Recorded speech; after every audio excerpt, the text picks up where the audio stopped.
Hoje eu vou te levar a um lugar que poucos têm coragem de conhecer. Um lugar onde a morte não significa despedida, onde corpos não são enterrados, onde o tempo não separa vivos e mortos. No coração da Indonésia, existe uma região conhecida como Tanah Toraja, popularmente chamada de a Ilha dos Mortos. Aqui, famílias convivem por meses, às vezes anos menos, com os corpos de seus entes queridos dentro de casa. Eles conversam com eles, cuidam deles, oferecem comida e os tratam não como mortos, mas como doentes que ainda não partiram. Para o mundo ocidental, isso soa perturbador. Para eles, é amor, respeito e tradição. Este não é um vídeo confortável, é um vídeo real.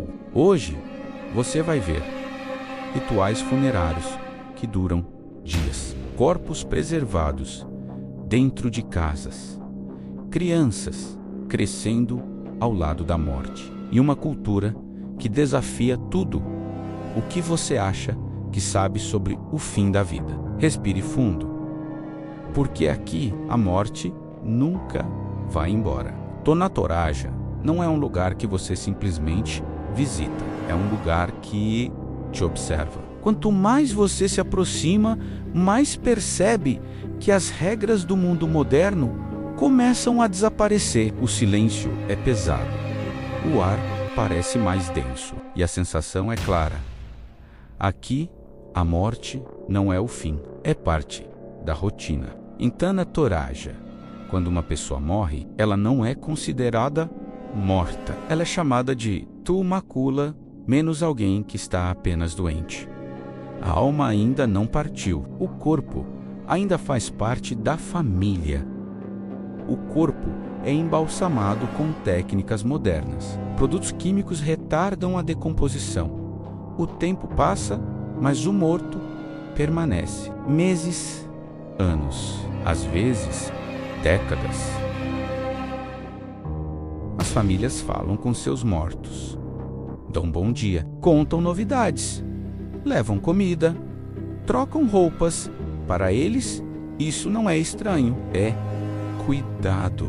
Crianças crescem aprendendo que a morte não precisa ser temida. Elas brincam nos mesmos espaços, fazem perguntas, aprendem cedo que o fim não é abandono, é transição. Em Tanah Toraja, ninguém tem pressa para enterrar seus mortos, porque a despedida só acontece quando a família está pronta, menos emocionalmente e financeiramente.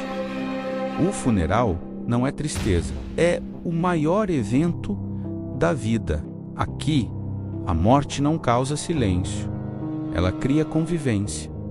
E esta foi apenas a primeira camada de um mundo que poucos entendem. Em Tanah Toraja, o funeral não acontece logo após a morte. Ele pode demorar meses ou anos, porque aqui um enterro não é apenas uma despedida. Menos é o evento mais importante da vida de uma família. Quanto maior o funeral, maior o respeito pelo morto e maior o status da família perante a comunidade. Durante a espera, o corpo permanece dentro de casa. A família economiza dinheiro, convida parentes distantes, prepara oferendas. Nada pode ser feito às pressas. Por quê? Para eles, uma despedida mal feita prende a alma. Quando o funeral começa, toda a aldeia sai. Tambores ecoam pelas montanhas. Cantos ancestrais preenchem o ar. A morte deixa de ser silenciosa, menos ela se torna pública. O momento mais chocante para quem vem de fora é o sacrifício dos búfalos. Esses animais não são mortos por crueldade. Eles são considerados veículos espirituais, responsáveis por levar a alma do falecido ao além. Quanto mais búfalos, mais rápida e honrosa será a jornada. Alguns funerais sacrificam dezenas de búfalos. Cada animal pode custar o equivalente a anos de salário. Aqui, o funeral mostra quem você foi em vida e quanto sua família está disposta a sacrificar por você. Para quem assiste, parece contraditório. A música, conversas, refeições compartilhadas. Aqui, o funeral é também um reencontro. A morte une famílias, não separa. Só depois de tudo isso, o corpo é levado para o descanso final. Mas mesmo aí, a história ainda não acaba. Em Tanatoraja, o funeral não encerra a vida, ele apenas muda a forma de convivência. E o que acontece depois é ainda mais perturbador.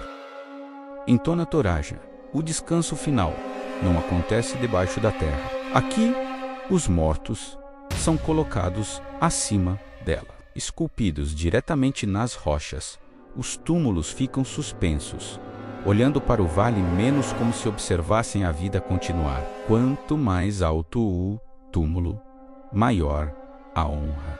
Alguns corpos são colocados em caixões pendurados nas paredes das montanhas. Eles ficam ali por gerações. O tempo, a chuva e o vento fazem seu trabalho, até que o caixão cede e os ossos retornam à terra. Não é abandono, é o ciclo natural, sendo respeitado.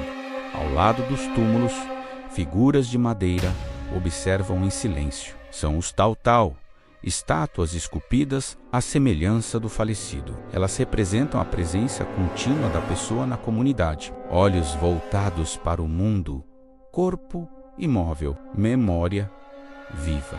E então acontece o impensável. A cada alguns anos, famílias realizam o manin, o ritual de limpeza dos mortos. Os corpos são cuidadosamente retirados dos túmulos. Não há gritos, não há pânico, apenas respeito. As famílias limpam os corpos, trocam as roupas, reorganizam os caixões.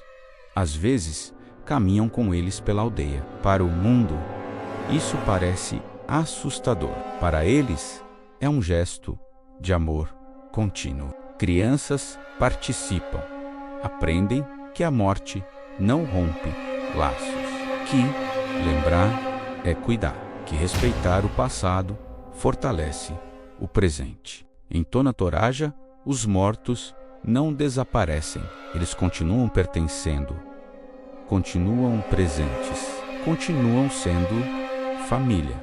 Para eles, a morte não encerra histórias. Ela apenas muda a forma de contá-las. E ainda existe um último capítulo, aquele que fala do futuro de quem vive aqui.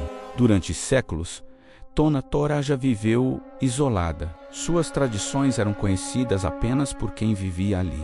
Mas isso mudou. Documentários, redes sociais e vídeos chocantes trouxeram os olhos do mundo para esse lugar. E com eles chegou o turismo. Hoje, funerais que antes eram apenas familiares são observados por estrangeiros.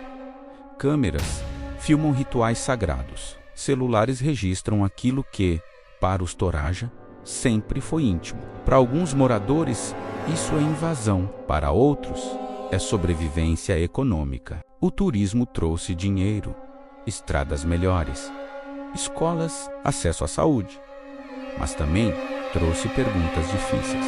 Até que ponto uma tradição pode ser mostrada sem ser transformada em espetáculo? Muitos jovens deixam Tanatoraja, buscam trabalho em cidades grandes, estudam fora, conhecem outras formas de viver. Alguns voltam, outros não. As tradições começam a mudar. Funerais menores, menos sacrifícios, menos tempo convivendo com os mortos. Não por falta de fé, mas por necessidade. Alguns anciãos temem que no futuro essas práticas sobrevivam apenas em vídeos, que os mortos deixem de ser visitados, que o tempo apague aquilo que resistiu por séculos. Tanatoraja vive hoje entre dois mundos, um que honra os mortos como parte da família e outro que corre rápido demais para esperar. O futuro dessas tradições depende de um equilíbrio delicado entre respeito e exposição. Talvez, no fim, Tona Toraja não seja sobre a morte, seja sobre memória, sobre como cada cultura escolhe lidar com o inevitável e sobre o que acontece quando o mundo começa a olhar para aquilo que sempre viveu em silêncio.